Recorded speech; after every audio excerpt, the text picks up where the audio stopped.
Good morning, learners. Yesterday, you were asked to, see if I can exit out of this. Okay. Yesterday, you were asked to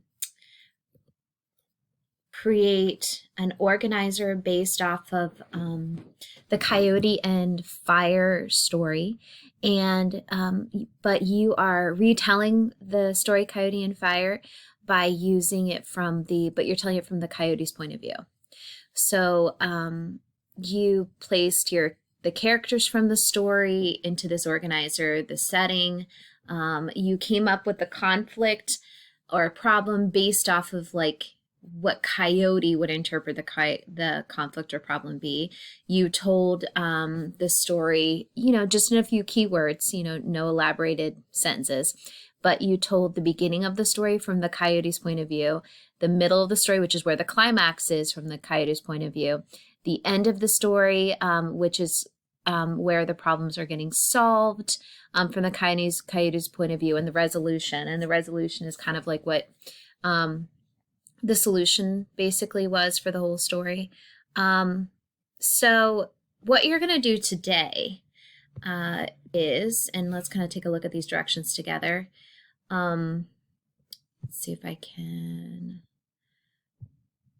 present from, okay, so let me make this a little bit bigger. That way you can see it. Sometimes I'm worried you guys can't see it on these videos. So the directions are, now that you have the outline of your version of Coyote and Fire from Coyote's point of view, you'll be elaborating on each section of your story over the next few days. Today you'll begin by writing the beginning of your story, including the exposition and rising action. So you've already filled in the organizer with the beginning, the middle, and the end. Well, today you're going to elaborate on the beginning. You're going to add details in the beginning so that your reader can see, have a visual and a better understanding of what the beginning of your story sounds like. Tomorrow you're going to work on the middle of the story, which is where the climax is, and then Friday you're going to work on the falling action and the resolution. Be sure to include some of these transition words from the chart below. So do you have to use these? No. If you have another transition word that's not listed on here that kind of gives us an idea of, transition words are those words that kind of give an idea of the sequence that your story is occurring.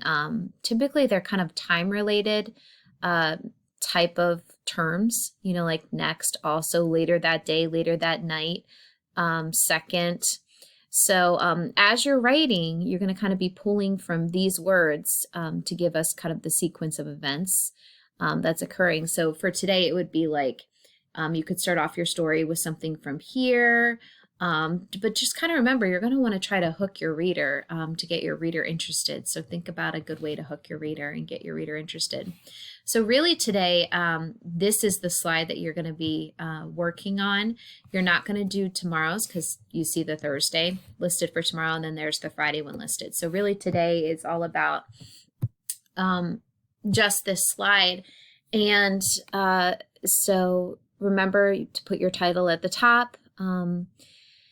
In this section, you're retelling the beginning of the story in your own words. So make sure that you're not using the exact words from the text. I mean, you can absolutely refer to the text to give yourself some ideas, and also you have your organizer. So look to see what you put at the beginning of your organizer, your narrative organizer, so that you can see what you placed here in the beginning. This is what you're going to be kind of pulling from to put in here, except you're going to elaborate, give more details, hook your reader. How are you going to start your story from the Coyote's perspective?